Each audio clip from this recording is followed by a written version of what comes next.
graduate from a university like NYU. So still looking at the chat to figure out which city you are joining in from. We've got a wonderful session about 60 minutes of a session planned. If your friends haven't dialed in yet, please send them a WhatsApp on your groups or etc. mentioning that the session has started. Would you like to go ahead and join it too?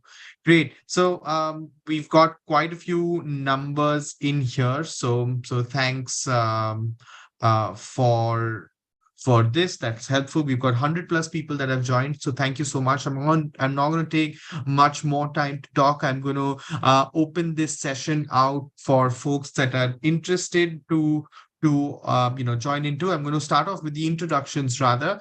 So we're talking about navigating the American job search process, and I know a lot of you might have questions about the overall job search process, about how to write a good resume, how to crack interviews, talking a little bit about networking. We'll talk about H-1B visas to OPT extensions, CPT as well.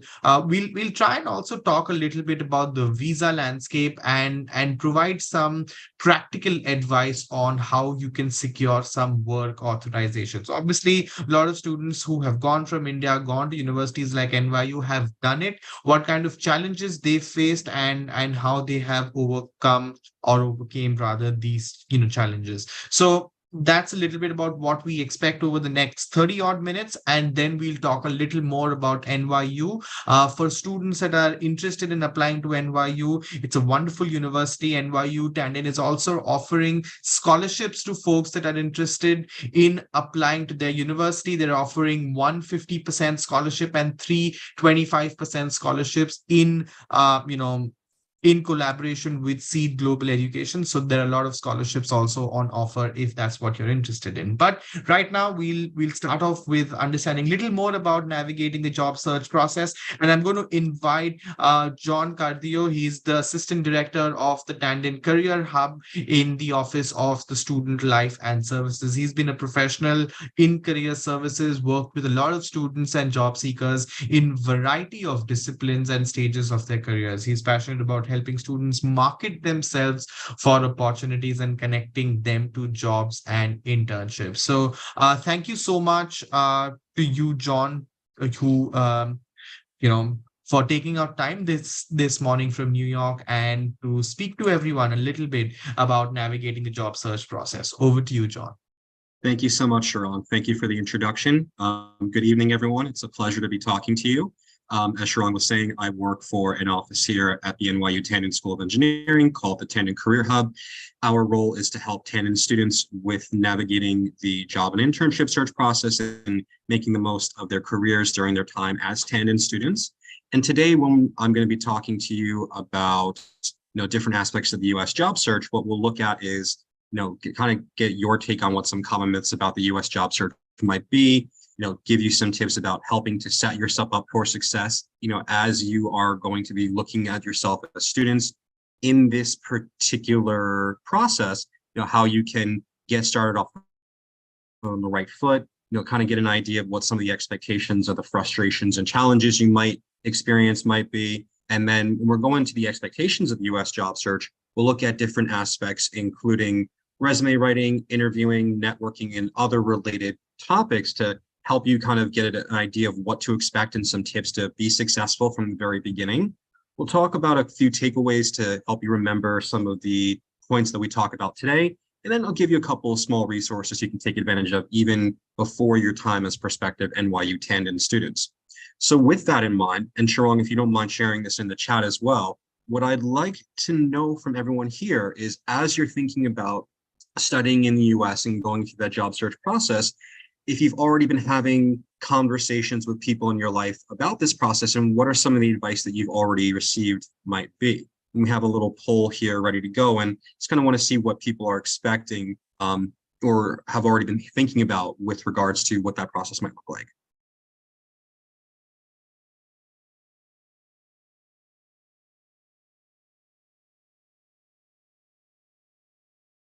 Is everyone able to access this poll? I see one person typing so far. Oh, perfect. Okay. glad that everyone is able to access it and look forward to seeing more about what your expectations might be. Requires a lot of networking.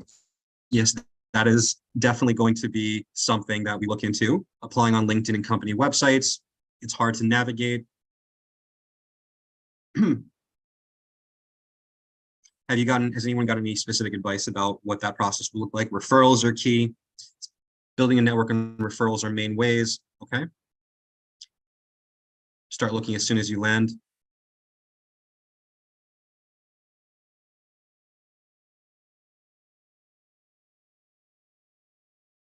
No such thing as placements. We have to attend career fairs. That kind of goes more into networking. We'll be talking about that for sure.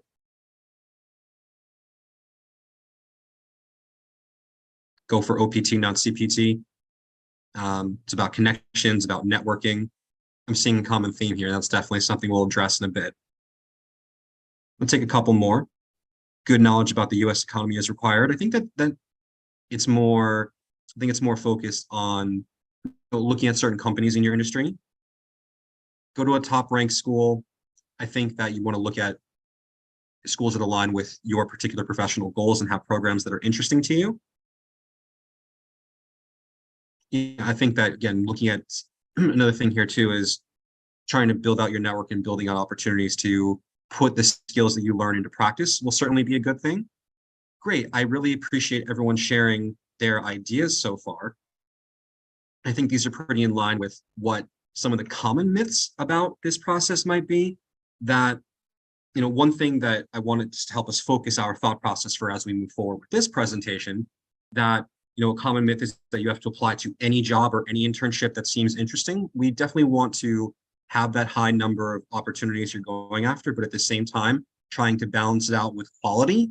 And mass applying isn't going to be the only way we get interviews. We saw, even with the poll we were doing before, people were talking about networking and building community, and that's going to be a big part of this process too. Another thing that, even with the idea about having knowledge of the US economy per se, if you're interested in a particular field, it's easy to target some of the largest employers in those fields, but we also want you to have a broader scope of the types of organizations you target for your job and internship search. And networking isn't, with this idea of networking, it's not just going to be about reaching out to people specifically about a specific job or asking a complete stranger for a referral. There's more nuance and a longer time horizon and more thought that goes into that process. And with the interviews you might go on to, I didn't see too much about this, but another myth that we've seen before is that interviews will mainly focus on your technical abilities, but we're going to introduce you to this idea about the fit that you might have with an organization, not just from a technical standpoint, but also from a way that you approach your work and your professional personality. And we'll talk about that in a bit, but I'm glad to see that the way that people are thinking about this process and what the expectations might be are, we're moving in kind of in that direction. So one of the first things that I want you all to think about as you're considering this process is that studying and working abroad in a new country highlights many strong qualities that you maybe weren't thinking about for yourself, including courage, adaptability, resiliency.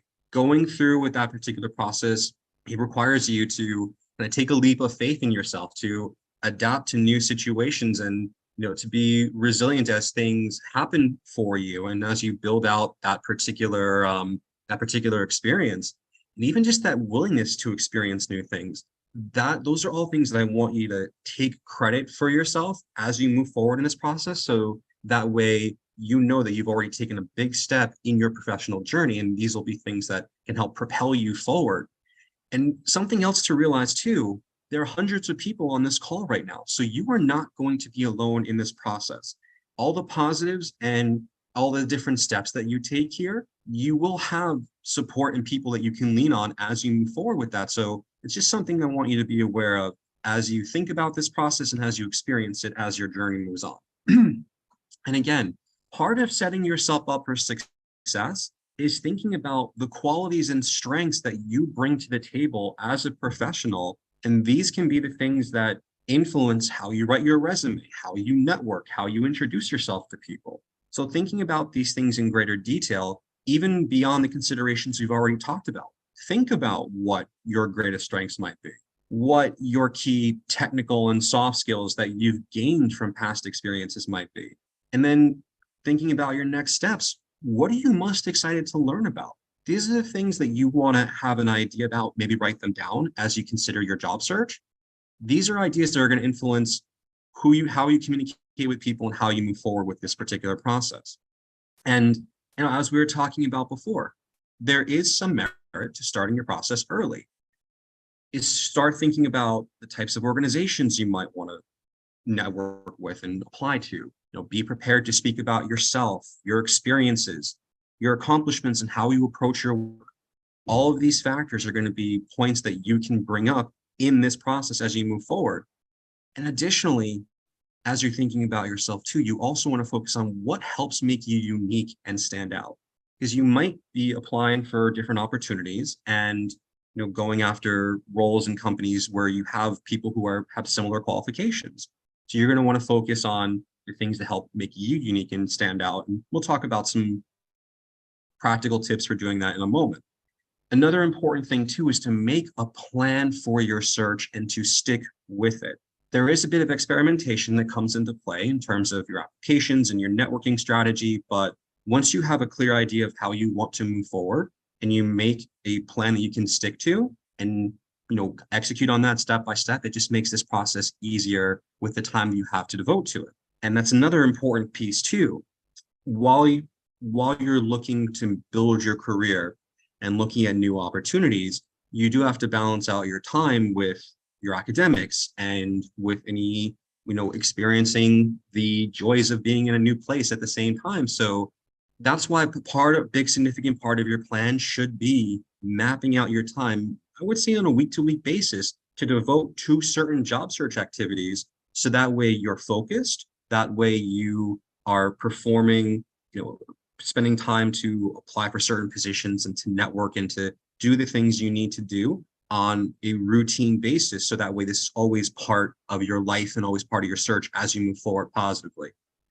As you move forward with your job search process, there is a certain decorum and a certain etiquette. Most of this talks about how you communicate with people. And these are things to be aware of too, so that way you're respecting different parts of the process. For example, when we say be respectful of boundaries, an example of this could be if you have an interview and you want to hear about next steps.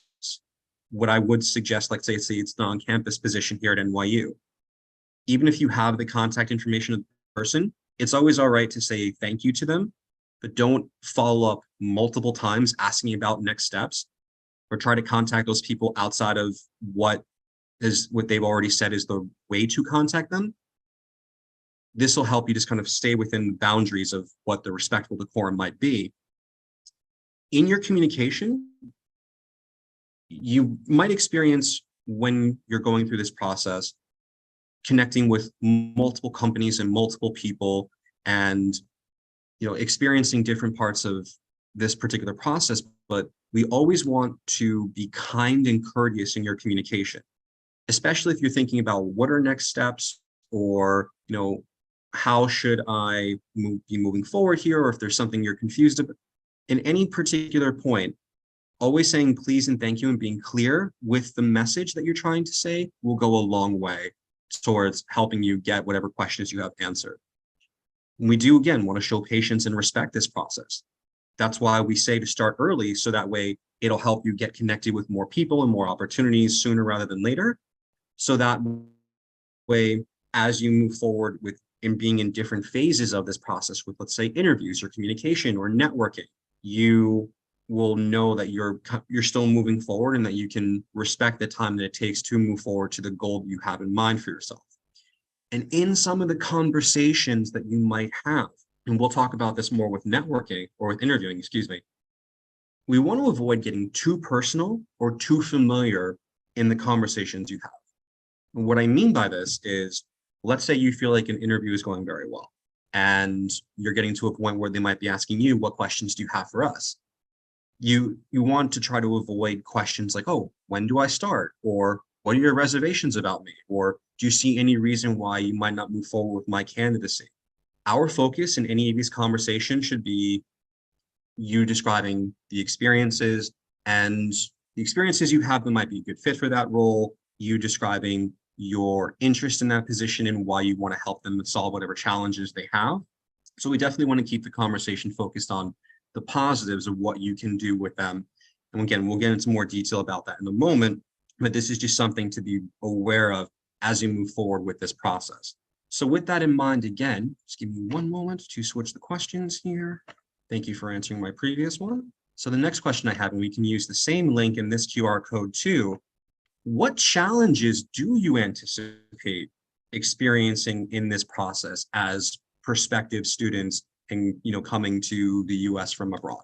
And I'd love to kind of know more about what some of the specific things you might feel like you'll be experiencing, so that way we can kind of look at those more specifically over the course of the rest of our presentation.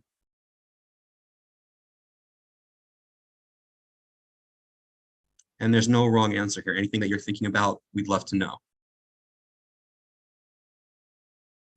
Not landing a job in time. Hope some of the tips that we'll go through are, again, focused on doing that process over time so that you will have the opportunity to look at each part of this process as you move forward. Job market for non-STEM students. I think, some of the tips that we're going for will be applicable for most job seekers, even though our focus with our work is mostly on STEM students, but there will still be some things to that'll be useful for most students. The challenge of reading the room as everyone is polite. We'll definitely want to hear more about that. Job market uncertainty, networking with employers. Okay. Biased results. Okay. Love to hear more about that. Language barriers, less opportunity.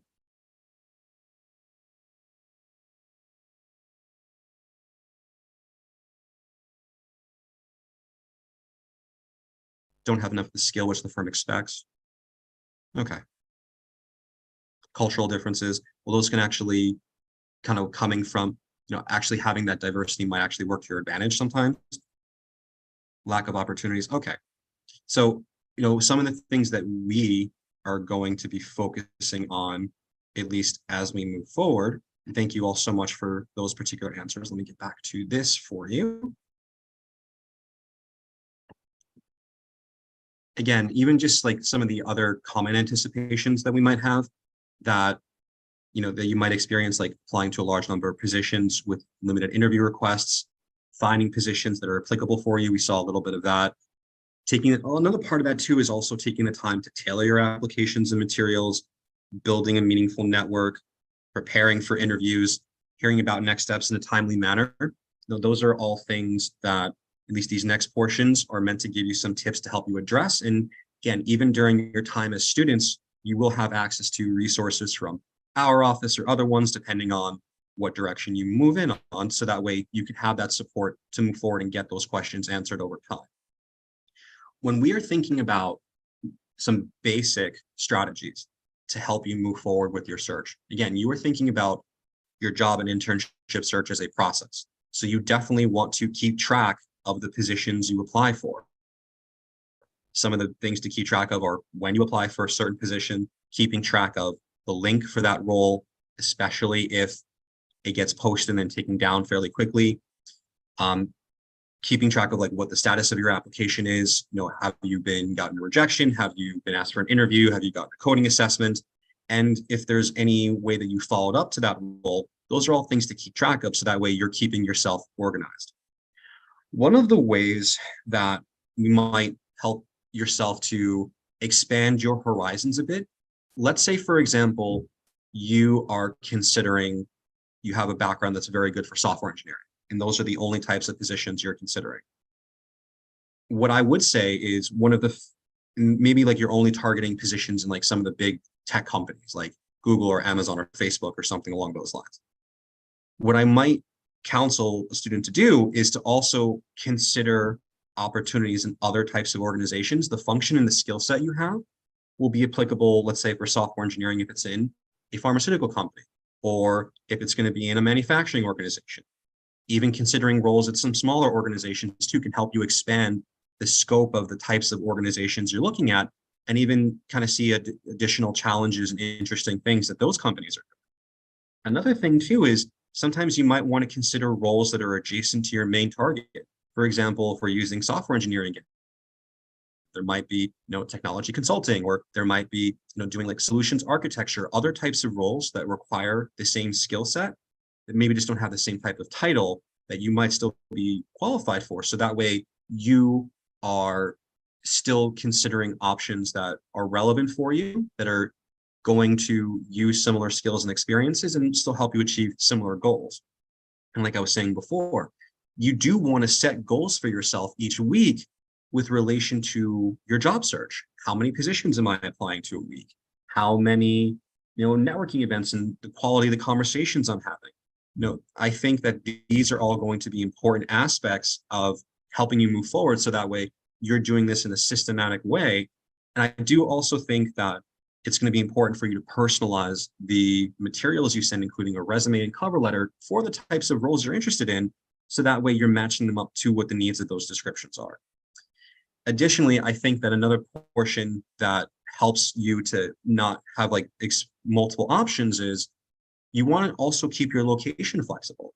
If you are only targeting positions, let's say in New York or Silicon Valley, you might be missing out on other organizations, other roles in other parts of the United States that would be useful for you, that maybe are not as competitive and would still be good to help you move forward in your career. And additionally, too, I always think that it helps to apply for positions that are posted a little bit more recently. There might be less applicants for those types of roles. And, depending on how the company looks at their process, they might see you as one of the first applicants. So that can never hurt. When it comes to filtering specific types of positions on different job search platforms, if you're looking for better matches, some of the different criteria you might want to search for include the skills of the position, the job title, if the position is specifically listed as an internship, or for full-time positions, more entry level, depending on the level of experience you have. For example, another specific tool for NYU students that they have access to is Handshake. And this also does allow you to filter by, whether the company provides visa sponsorship or if they accept the use of CPT or OPT for that position. There is another platform that I will share with you all later that NYU has access to called InterStride, which also does something similar. And again, using a combination of these particular tools and reading through job descriptions carefully to see what skills they require, what experiences they have, what type of of sponsorship that they might provide or work authorization they might provide. That experimentation will help you find positions that are relevant for you as you apply for different roles. When you're thinking about how you are going to present yourself on paper using a resume as your main document to introduce yourself to different types of organizations, sometimes we've seen students who have more of what's called a CV or just have more of a CV that's sometimes can be 3 pages or more for looking for positions that are some of the positions and internships within the United States. You might want to go more for an industry focused resume, which is typically 1 page. Something just to understand the key differences, and I'll give an example in a moment. Your CV is more of a description of a lot more variety of experiences you have, including education, publications you might have, work that you've done, academic research, industry experience, teaching, a whole variety of different things that go back further in time. With your resume, it's more focused on experience, skills, and mainly like the application of different skills that have come from past work experience, from education, from projects, from volunteer work, the application of different experiences in a way that's similar to industry. And one thing that we cannot put enough emphasis on is accomplishments. What I've seen in certain resumes in the past is a huge focus on just the technical skills, but you also really want to highlight what you've been able to accomplish for different organizations in the past. So that way it's helping to showcase that not only do you know how to use certain tools, but they always come with a clear outcome and clear result. And again, when it comes to tailoring your resume, you want to try to use applicable language and phrasing, sometimes from the job description or from similar roles, to help describe your experiences. If you're ever confused about what points to highlight first, again, whichever bullet points in your resume that align with the needs of that position or what you want to highlight first to show your value and show that clear connection between what you've done and what the position needs. And again, we are showcasing, what you've done, the purpose of your work and the impact it's had. That's going to help you stand out amongst similarly qualified candidates. A lot of people are going to focus on the technical skills and what they've done, but not what they've accomplished. And your focus is not only just on the companies you've worked for, but what you've been able to do and the value you've provided in the work that you've done in the past. And this is an example of what a resume could look like. Again, it's got clear and easy to read formatting. Your education is highlighting, different things like your achievements and is pertaining to your skills and capabilities. Each line of the resume, especially when you're demonstrating your experience, is demonstrating your value proposition. And another important thing to remember too, is that we want to demonstrate this from your most recent experience to what's happened furthest in the past. We call this reverse chronological order. What you've done most recently in the minds of certain companies is going to highlight where your skills are now, what your capabilities are, and how you've moved forward in that particular regard. So we want to put those as the most important, the most relevant experiences higher up. And each experience you're writing about should demonstrate specific actions, including your leadership ability, your professional technical skills, and quantify those accomplishments whenever possible, so you can describe the impact and achievement of your work in a way that's clear to understand and easy for the company to move forward with. And we definitely want to keep this in easy to read formatting. With that in mind too, we've talked about personalization a little bit, and there is this other tool that we highly recommend called a cover letter, which is going to be a specific introduction of you to a specific position. This does not need to be a regurgitation of your entire resume, but it's you picking out specific experiences and reasons why you are interested in that company based on the work you've done, specific examples of your work that relate to the needs of the role, and what you are interested in with regards to that organization.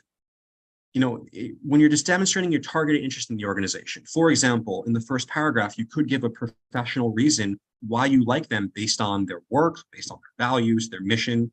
These are all things that are good to highlight when reaching out to an organization. You want to show good understanding of the job description. You're using keywords and examples from that description to highlight your previous experience. So that way you're showcasing how you're a great fit and you meet the required qualifications of that role. The value proposition you're demonstrating here showcases your relevant skills and capabilities backed up by the evidence of what you've achieved. And like the resume, we're using professional formal language with a confident tone. So that way, when they're reading the cover letter, they understand, oh, this is what you can do for them. Let me look at your resume to see what else you can do to kind of get the complete picture. So even if we have polished resume, we're applying to a good variety of positions that fit our goals, and we're moving forward in that direction, networking is still going to be a big component of our success. And networking is not just about reaching out to people and asking for favors and just saying, oh, can you help me get a job at your company? Or can you give me a referral? It's about building a community around you to help learn and grow in your career. It takes time and effort. One of the first places that I might start when it comes to networking is looking at different organizations. And this is a list of different student clubs here at NYU Tandon that you might have shared cultural or professional backgrounds with the members of those clubs and those organizations to start helping you build a community of like-minded people. And even attending specific events, including career fairs or tech talks, conferences, or social events, can help you meet like-minded professionals, even some who are a bit more senior than you, to learn and grow and kind of expand that network. And you want to be intentional with who you speak to and what about.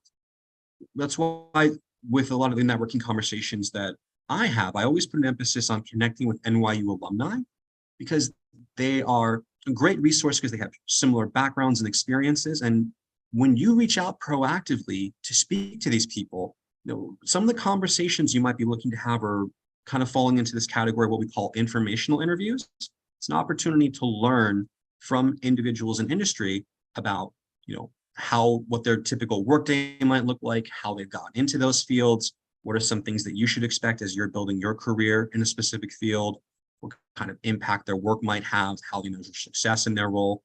You're looking to connect with people to learn more about what they do and how they've been successful. And at the same time, your networking can also be, it can take time. You're not trying to expect a referral after one conversation.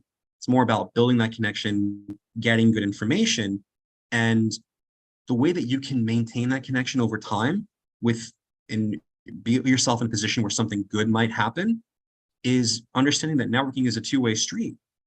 If someone is kind enough to give you their time and to tell you good information about their company and their work and how they've been successful, you can offer to help them personally or professionally in a similar way.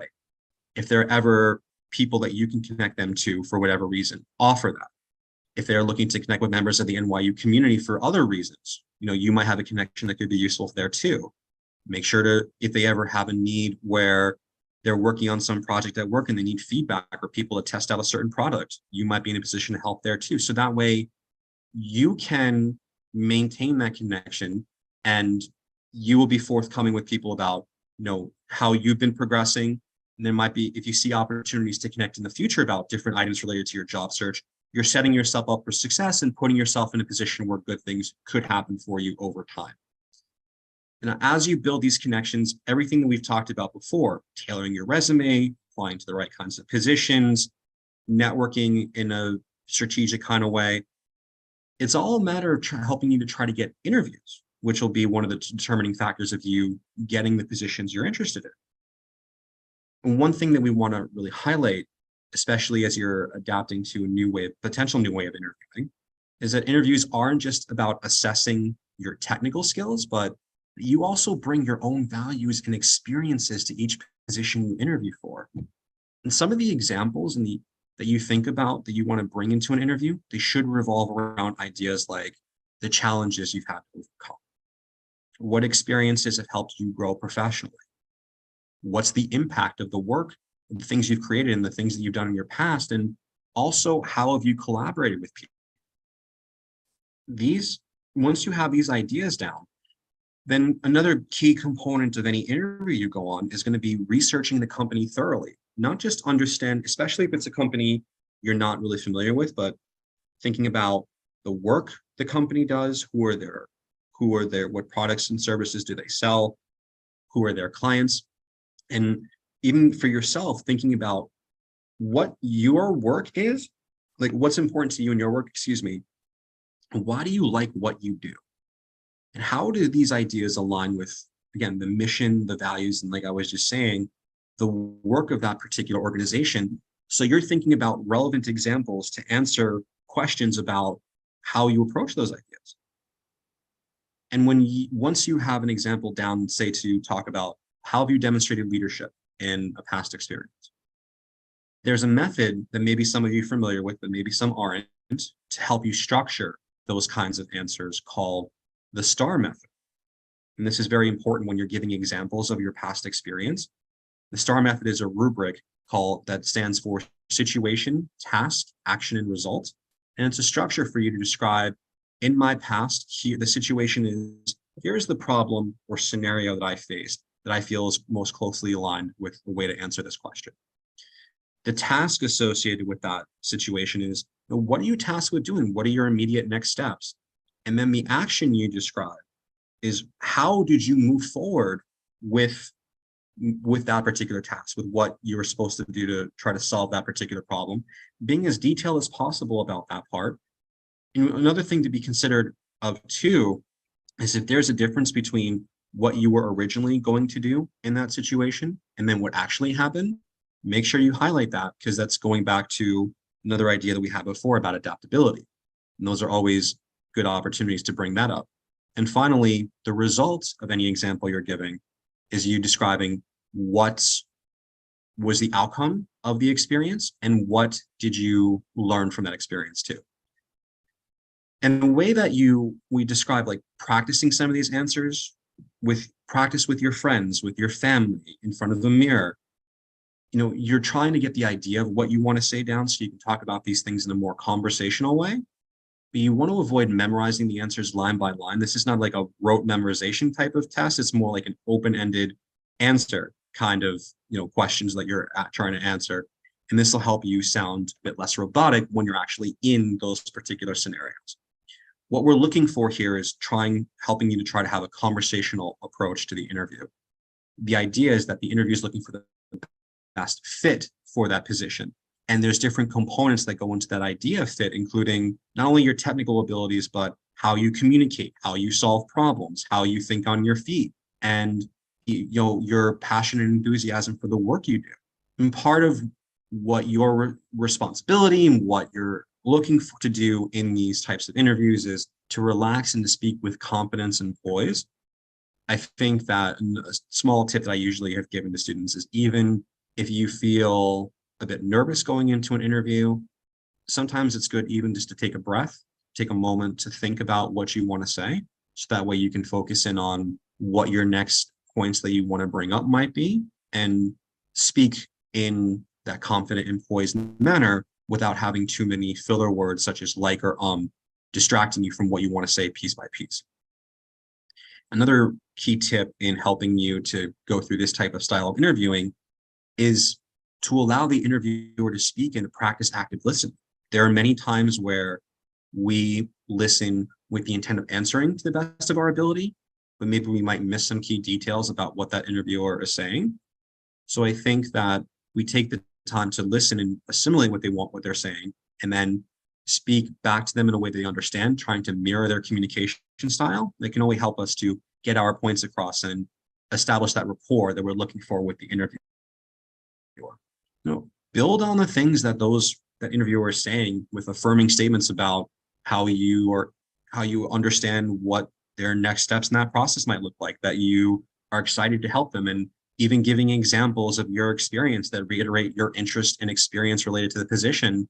That can always help you establish more common ground with the interviewer, and at the very least, leave nothing on the table about your interest in the position, your fit for the role, and why you're excited to move forward with them with regards to that particular opportunity. And a very important part about the interview too is the necessity to ask questions of the interviewer too. Even if you feel like you have a good grasp on the needs of the position, just being able to show that extra level of interest can always be helpful, and maybe even uncover some items about the role that you weren't even aware of. Some good questions that I like to ask in interviews are, how was that company going to measure success for people in the position? What does the future of that particular team look like? How has the team grown in the recent past? Some of the biggest challenges or opportunities for that particular team moving forward. And if you want to connect with the interviewer more personally, you can even say, what is their favorite part about working there? Whatever answers that interviewer gives you, it's an opportunity for you to reiterate your interest and potential fit with the position. Again, the conversation is a two-way street. Whatever information they're giving you about what their expectations are, what they're hoping to achieve, it's an opportunity for you to reiterate how you are interested in helping them achieve that, and what you think you can do to move forward in that direction and help them achieve those goals. And a very important thing too at the end of any interview is to make sure you get the person's contact information and send them a personalized follow-up, so that way you can keep the conversation going and reiterate your interest even once the conversation is done. So some takeaways in terms of acclimating yourself to the U.S. job search as you potentially move forward in this process. Understand that you bring many strong qualities to the table even before you arrive. And these will be things that serve as the foundation for as you build a process with that, a process to help you move forward with securing your career goals as a student. Plan your process and stick with it. The earlier that you understand how you want to move forward, what you're trying to achieve, and then build out that process, the easier it will be for you. The time that you spend going through these activities, use that time wisely to try to maximize your return. Be intentional with how you communicate with people, with your applications, and tailoring those materials so that way you're being specific and helping yourself stand out.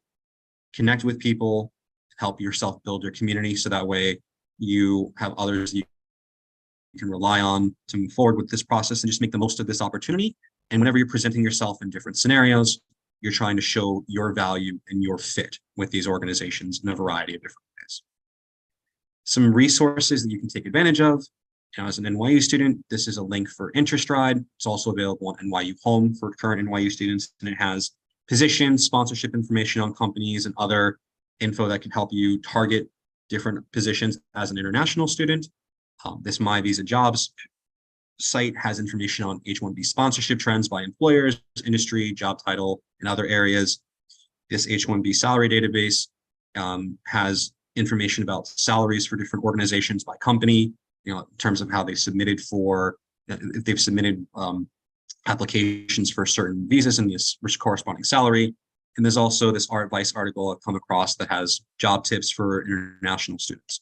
So with that in mind, as NYU students, one thing to remember is that from a career services perspective, you would have access to 2 offices, mine, which works exclusively with Tannen students, and the Wasserman Center for Career Development, which works with the entire university, including Tannen students as well. You'd have the chance to connect with both offices to get additional career support.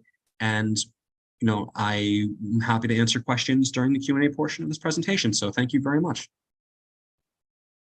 Thank you. Thank you so much, John, for this wonderful presentation. Without further ado, I'm not going to take much more time. I'm going to invite Liana. Liana is serving as the Director of Recruitment and Enrollment Marketing at the NYU Tannen School of Engineering. She's been in the position for over 6 years now, and she's going to be talking to us a little bit about NYU and how you can try and get admission into so many wonderful programs that NYU Tannen School of Engineering has to offer. So over to you, Liana.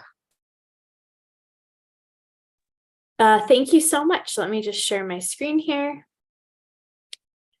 Thanks for coming to our presentation today, and thanks to John. He mentioned very briefly at the end that there are 2 different career offices at NYU that help our students, and really the Tannen Career Hub provides very good and comprehensive services to all of our students, and we really appreciate all the work that he does. Just a quick background on NYU Tannen. We have been around since 1854, second oldest school of engineering in the United States. And in 2014 is when we merged with NYU to become the NYU Polytechnic School of Engineering. And then in 2015, we received a very generous donation from Chandrika and Ranjan Tandon to change our name to the NYU Tannen School of Engineering. Since that time, we have had a very great influx of resources and reputation and climbing in the ranks.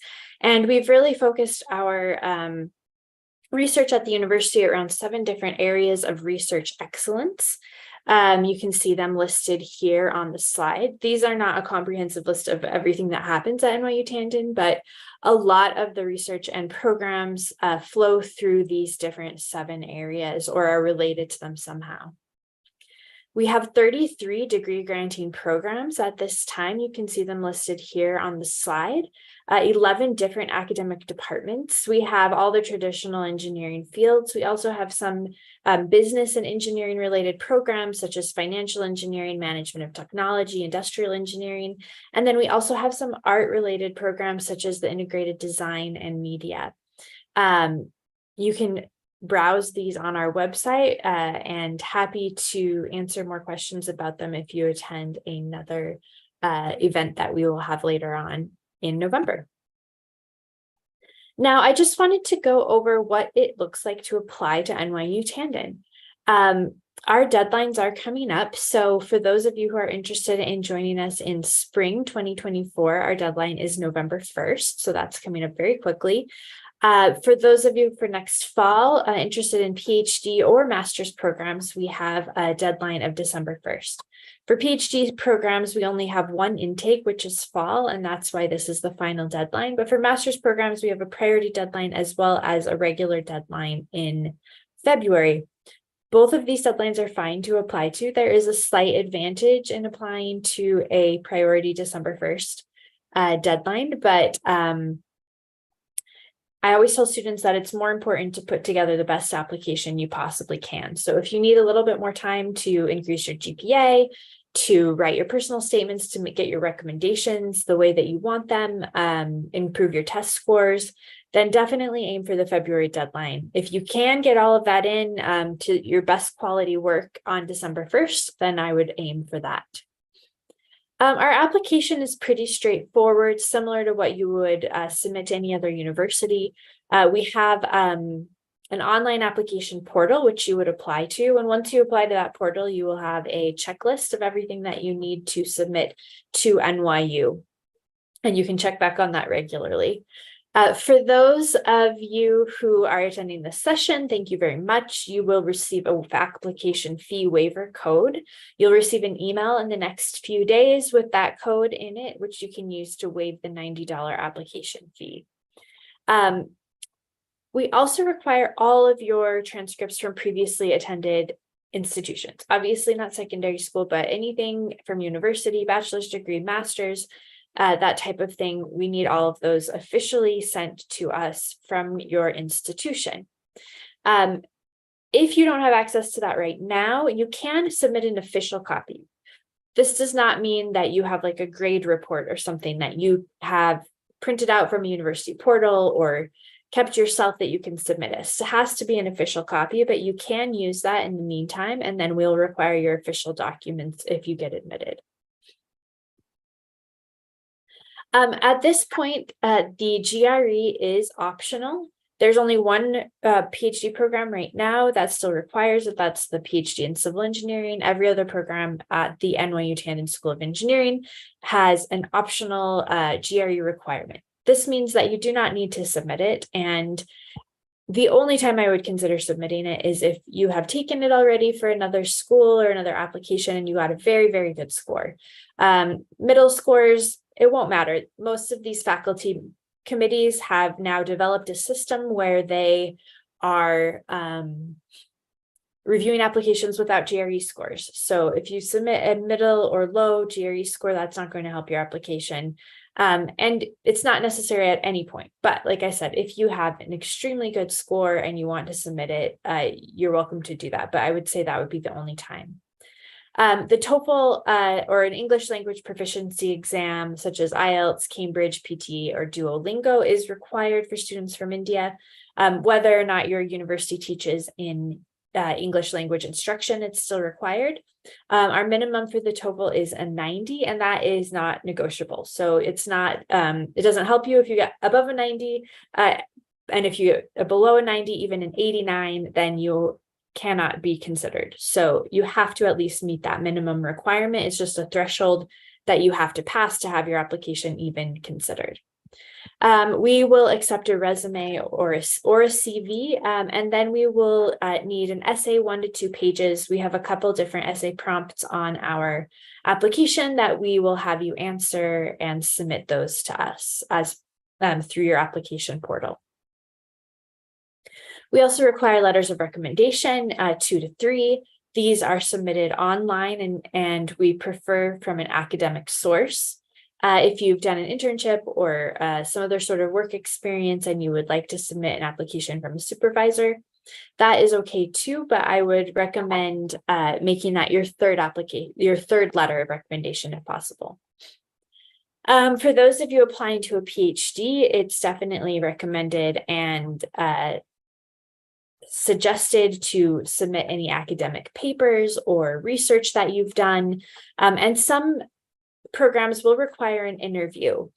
Not all of our programs, but some of them will require a video interview. So they'll have a tool on the application checklist where you can record a short video of yourself answering a couple questions and upload it directly to the application. And then for those of you applying for PhDs, you may be requested to have an interview with the committee. There's not a guarantee that you'll need an interview, but some of the programs will ask for it.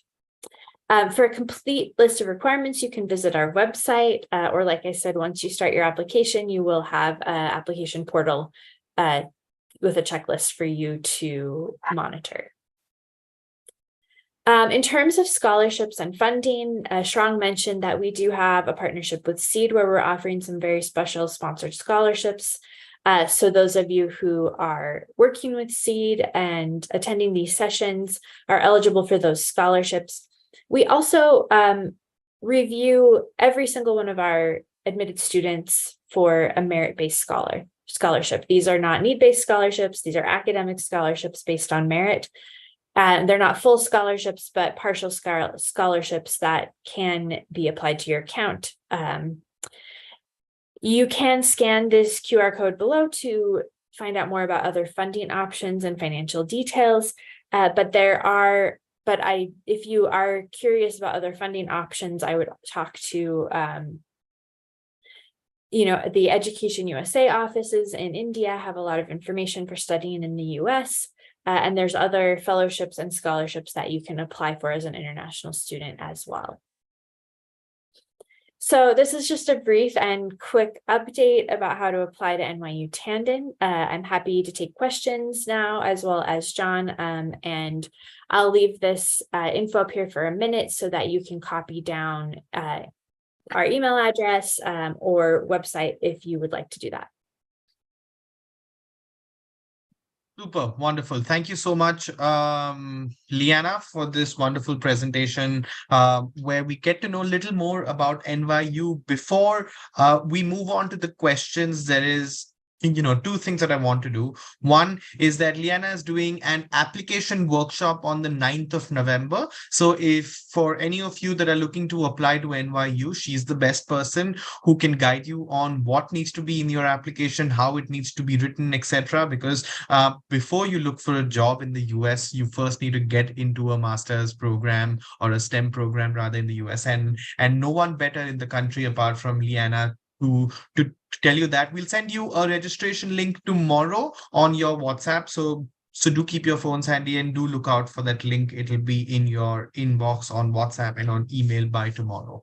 So let's move on to the questions here. Quite a few questions coming here about one, the job search process and about admission criteria. I'm going to try and spend the next 10 minutes into trying to figure out a lot of these questions. My first question to you, John, a lot of questions have come about the resume, and I know you've spoken a little bit about it, but I'm just going to try and cramp in a few questions. My first question about the resume is, firstly, should it be one-page resume or could we have multiple pages? What would you recommend when students are applying for jobs in the US? Typically one page. There might be certain outliers that we have to consider on a case-by-case basis, but typically one page, because at the same time, when individuals are going to be looking at your resume, there's a very short amount of time they're going to be spending on it. So you want to keep the information clear, concise, succinct, and again, like we were saying before, highlighting what your accomplishments have been and how your process has been doing different things for the organizations you've worked for in the past, the projects you've worked on, and keeping things very focused on those areas, so that way you're demonstrating your value in a clear and concise kind of way. John, over the last few years, a lot of companies have started using the ATS or the applicant tracking system, where they try and find in some keywords on students' resumes. Obviously, students also now have ChatGPT and other AI tools in order to combat that. What is your recommendation about how students can use technology to their benefits in order to create resumes that can, maybe at least get them into the door? I am always going to be a big proponent of the human approach. You understand your experience better than anyone because you've lived it. You understand the things you've done, you understand what you've learned and what you've accomplished, and you understand how to quantify that. There might be certain language that a tool can help you craft in order to, highlight those things in a way that seems interesting. But at the end of the day, it's going to require that human touch to, really put the finishing touches. It's going to require that human oversight, to put the finishing touches on the points that you want to make in order to highlight your value. Because then those things might help you get your foot in the door, but then you're going to have a conversation with another person. And if you can't speak to those experiences in the same way that they're written, then it we just want to keep that consistency with your search. So there are certain tools that can help you with structure and language that, but only to a certain point. So you want to make sure that you are putting the definitive pieces down about what you've done, how you've done it, the things you've accomplished, so that way you can speak about that as your job search process moves forward. Right. Okay. My next question to you, Liana. Thank you for that, John. I think that was very well answered. Human approach is much more prevalent rather than using technology, especially if you're using it blindly. We would recommend not to do that. Liana, a lot of questions have come about the GRE, right? You have mentioned a little bit in your presentation, but questions in the Q&A tab are around what is a good GRE score? What are the GRE requirements? Are all the programs at NYU requiring GRE? Where can they find the information about an average score also for an Indian student applying for a master's at NYU? Yes. So as I mentioned, the GRE is not required for any of our programs except for one PhD program. So my general recommendation is not to submit it. When I said, if you have a really good score, I would say specifically the quantitative section. So there's the verbal section and the quantitative section of the GRE. Back when the GRE was required, our faculty are primarily concerned about the quantitative section, and the top score for that is 170. So I would say if you have nearly a 170, that's a good score. That would be the time where I would say you should submit this. In the past, last year, we had some programs requiring it, some not, but our average for those who required it was about a 163, 164 on the quantitative section and about a 157 on the verbal section. So you can see even our average back then quantitative was quite high. So I would say if you don't have nearly a 170 on the quant, I wouldn't worry, I wouldn't submit it at all. And again, please don't take the GRE to try and get that score. It's not required. It's not going to be the deciding factor in your application. I was just saying that if you want to submit it, that's when I would do so. Got it. Cool. So extremely simple. If you have a good score, submit it. If you don't have a good score, don't submit it. There's not mandatory. So if you haven't started prep for GRE, might not be needed to take the test at all. All right. I'm going to stick with you, Liana, with a couple of more questions about, some bit of TA and RA, teaching assistantships and research assistantship opportunities for master students. And, with that, could you also throw some light about some of the vertically integrated projects? I think those are multidisciplinary and multiple years, maybe. I'm not particularly sure about that, but there's a question from Kushi about the vertically integrated projects as well. So what are some of the opportunities that students can do on campus in terms of TA and RA? And could you take us through a little bit about some of the projects that students have to go through in some of the courses? Yes. So first for the GA and RA question, this is a point of confusion for a lot of students. We use the term graduate assistant for any students who are working on campus on any sort of on-campus job. So that could be working in our office. We have about 30 to 40 students that help in the admissions office. I'm sure John has students that work in his office as well. This could be working in the library. This could be working in a lab. Any student who has a position on campus, that's considered a graduate assistant in our terminology. Also, these students get a very good rate of pay, one of the highest in the country, and it's accounting as an on-campus job, obviously, for terms of your student visa. So you'd be able to work up to 20 hours a week at any job on campus as a graduate assistant. Now, when people really ask this question, what they're primarily asking about is full funding opportunities for getting these positions ahead of time. And that is not something that's available for master's students. Getting a research assistantship, a graduate assistantship, or a teaching assistantship ahead of time is something that's reserved for PhD students as part of their funding package. So applying for a PhD in some ways is like applying for a job.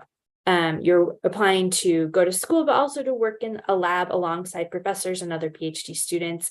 And so they are offering you a funding package that will include a stipend, it will include a fellowship, it will include potentially scholarship money, but it will also include usually an offer of working as a research assistant, a teaching assistant, or a graduate assistant with that faculty member. That is not something available for master's students. Master's students, you have the opportunity to apply for those positions, and a lot of those are listed on the job boards that John mentioned.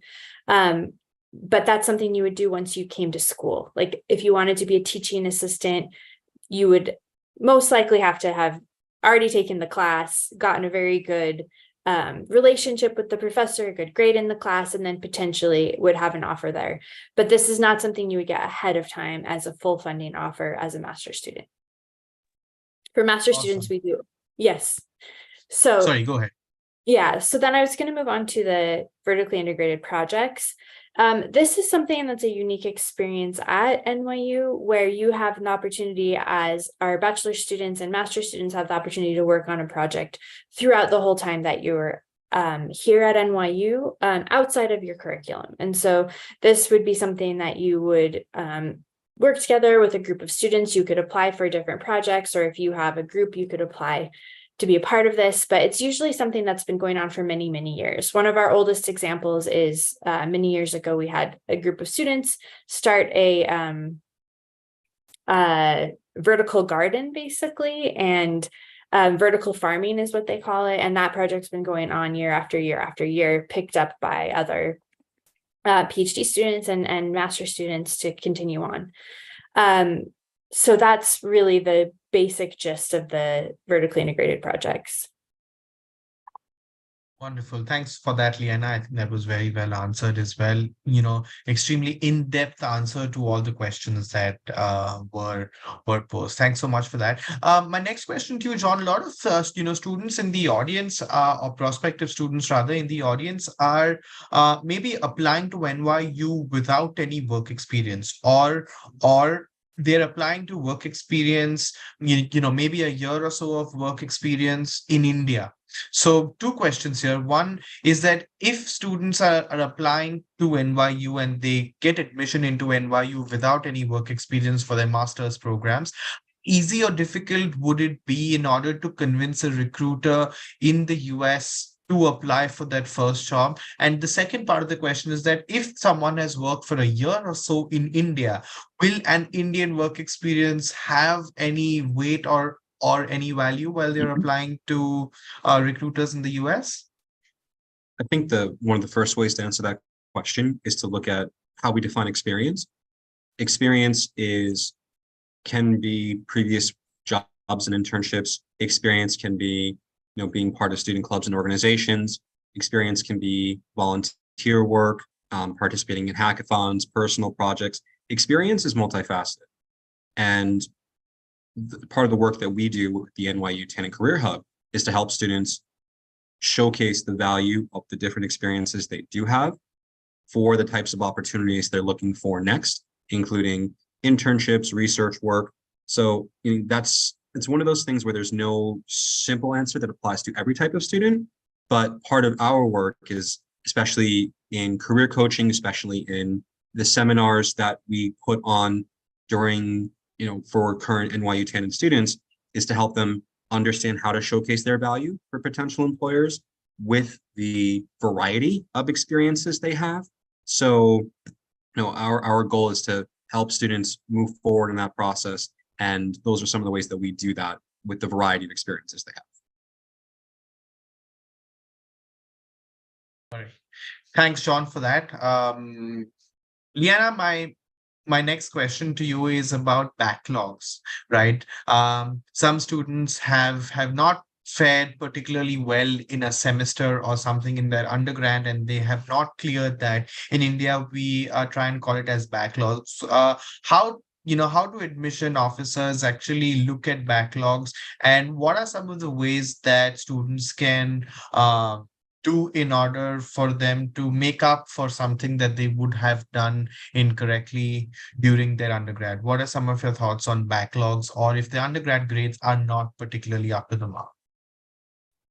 Yeah, so it's kind of a tricky question because each of the programs are admissions are reviewed by different faculty committees, and the different committees look at the backlogs a little bit differently. So some committees will see any sort of failing mark or any sort of low grades, and that will, automatically disqualify some students. But a lot of faculty committees will look at, like, was the student able to retake the class? Did they improve their grades over time? That sort of thing. So if you do have grades that maybe you're not proud of, or that you, something came up, you had some circumstance in your family or personal experience or personal challenge that you had to deal with, I would definitely include some sort of explanation of this in your application. That's really important to say, I had this situation in my first year and I wasn't able to get the marks that I really wanted, but since then I've shown progress and really improved my scores. So that's the most important thing, is that you have worked hard to improve those scores, and if that's the case, you can make a good explanation to submit with your application in that case. Great. All right, so thanks for that as well, Liana. A few more questions are coming in about the application. What are some of the things that we could do to add to the application apart from the academics and stuff like that? What are some of the most important part of the profile that the admissions committee look? I'm not going to ask you to answer those questions right now because we have a wonderful masterclass planned about applications as well. So I know there are a few unanswered questions for Vibhans, Jinish, and Harita Joshi, but I'm going to take these questions and I'm going to ask these questions on another day. This is on the 7th of November, if I'm not wrong. Sorry, this is at the 7th or 9th. I was a little confused about that. But one of those days, we will send you the details of that session tomorrow on your WhatsApp. So keep that ready. But for now, we've gone about 8 minutes over time over what we scheduled. So I want to apologize to you, Liana and John, firstly. But more importantly, I also want to thank you for taking out time on this morning, taking our time to speak to the 160 students that are still here. Folks still have some questions, but we will try and take these questions at a later session. And you can obviously always reach out to NYU. They're very approachable and they are extremely, they also respond very quickly to any kind of questions that you may have. So thank you so much, John. Any last words from you, John, Liana? No, just thanks again for coming to our session. We will have another application workshop, as Sharang mentioned, and then we'll also have our own event later on in November, where you'll be able to meet with faculty and program advisors if you have specific questions for them about the programs. Yeah, and similar to Liana, I'd just like to say thank you for taking the time to listen to us. I hope the information has been useful, and we look forward to working with you as potential NYU students. Great. Thanks so much, John. Thanks, Liana. One last point that I had not mentioned is that if you're looking to apply to NYU, there's a link that I've put in the chat. It is special scholarships for NYU students. There is 150% scholarship and a few 25% scholarships as well. So if NYU is on your agenda, please do click that link, showcase interest, and we'll reach out to you as to how you can get one of those scholarships. Thanks so much for spending time for all the 150 of you that are still here, and it's 9:10 p.m. in India. Thank you so much. Have a good night and have a wonderful day, Liana and John. Bye-bye.